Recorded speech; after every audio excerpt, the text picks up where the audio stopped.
Well, welcome to Thoughts Roundup. I appreciate you listening in with me today. I'm doing a thing, and I will be doing it ever so often, called Preachers of the Past in Review. And I hope that I can bring back some memories, or either some folks that you heard about, maybe you were never familiar with. The first preacher that I would like to bring in review is a man by the name of J.T. Pugh. Now, there's a little town up in North Louisiana called Zwolle. It's a Spanish-type town, but it's a Dutch name, I understand. Now, in that little town, I pastored the church there once. The superintendent of Louisiana asked me and my wife and I if we would go up and pastor, and we said no. We felt like we wanted to evangelize, and he said, well, could you do it just till we could get someone? That little town is really the home of J.T. Pugh, even though Noble, Louisiana, is also a part of his heritage. And there was a revival. I believe the old pastor's name was Brother Stockner. There was a revival, 6 weeks revival, held in Zwolle many years ago. Now, folks, in that time, it wasn't 2 or 3 nights a week. It was every night people went to revival, and they had a revival there for 6 weeks.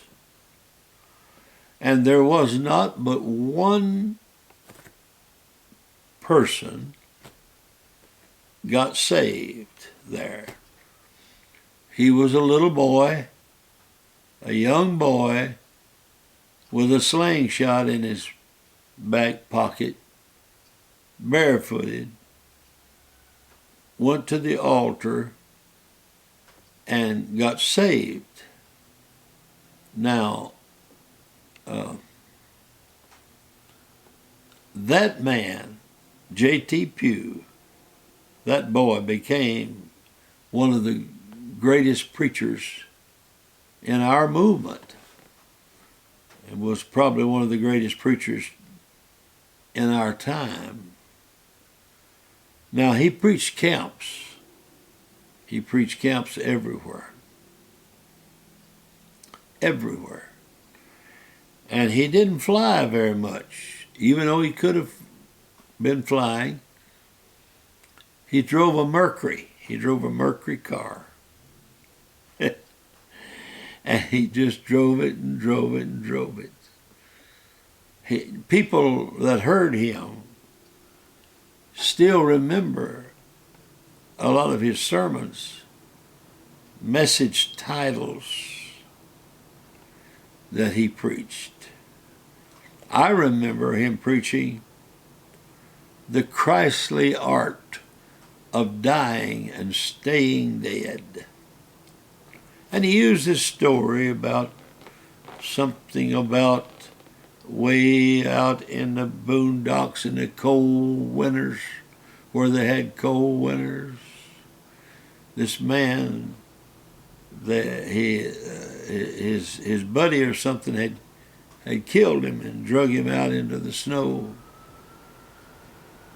And when he came back in that night to the cabin, expecting to be alone, there sat his friend up in the chair. He was still dead, but he had gotten back in. Somebody had brought him in. He drug him back out, and every day But he had a sermon woven in with all of that. The Christly art of dying and staying dead. And then another sermon title that I remember, it was a sermon, Derelict from God.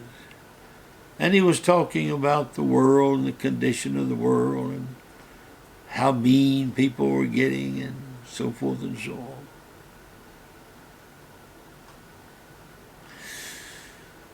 And finally he says, the world has thrown its captain overboard and the compass is spinning madly.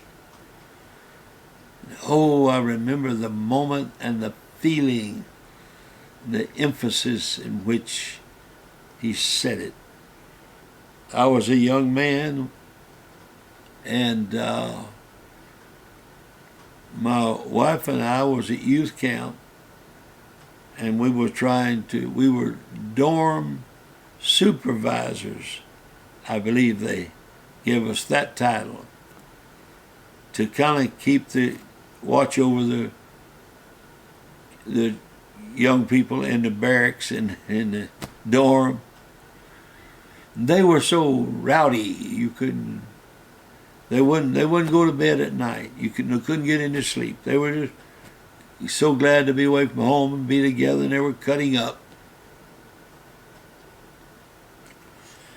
Well, we went out and Brother Pugh preached the sermon. And as far as I know, it was the first time that he ever preached it. Your first night in hell. And he described the possible situation of the first night you're in hell. And we had altar calls. People ran to the altar. Not only the young people, but the people was working, and everyone was moved and praying. I'm going to tell you, we had no more trouble with kids. They'd stay up and pray and seek the Lord. Brother Pugh, though, he was a funny guy. He and I were friends, and every time we'd go to a convention or something, somewhere, if I was by myself, my family wasn't with me, he'd plan on staying with me in the room. And so I just always get two beds because I knew that JT would be along after a while. So I was sitting at the counter, drinking a cup of coffee. I already had my room at Lufkin, the Holiday Inn, and I was drinking coffee, and Brother Pugh came up behind me and said, "Oh, buddy, where are we staying?" And I just reached back and handed him the keys without even looking at him, the key, and he took it. It had the room number on it. And after a while, he came back, and his face was so red. He was totally whipped out. I said, "What's the matter?" He said, "They apparently gave you the wrong key.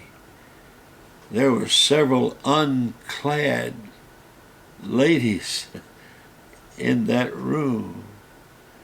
And so to be honest with you, I was kind of glad it happened to him. I felt like he deserved it. But anyway,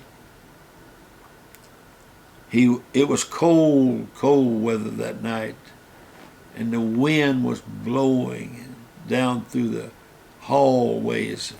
We had a door that led to the outside, and so we were tired, and he went in his bed, I went in mine, and was just knocked out of sleep. The next morning about 5 o'clock, he said, Brother Marler, I'm going to prayer now. I said, you pray for me. And I turned over and went back to sleep.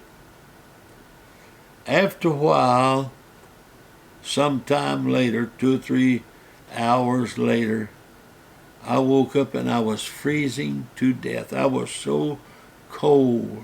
I can't tell you how cold I was. He had gone out and got his luggage and left. Propped the door wide open with a trash can, and that cold winter air was coming, blowing in there on me. I'm sure somewhere he was still enjoying doing that. When he started to preach places, he had the driest, off-tune way of leading a song. He always wanted to lead one song before he preached. I can still hear him. What a fellowship. What a joy divine. And people have to join in with him to get him out of his misery. God bless you. We're remembering J.T. Pugh.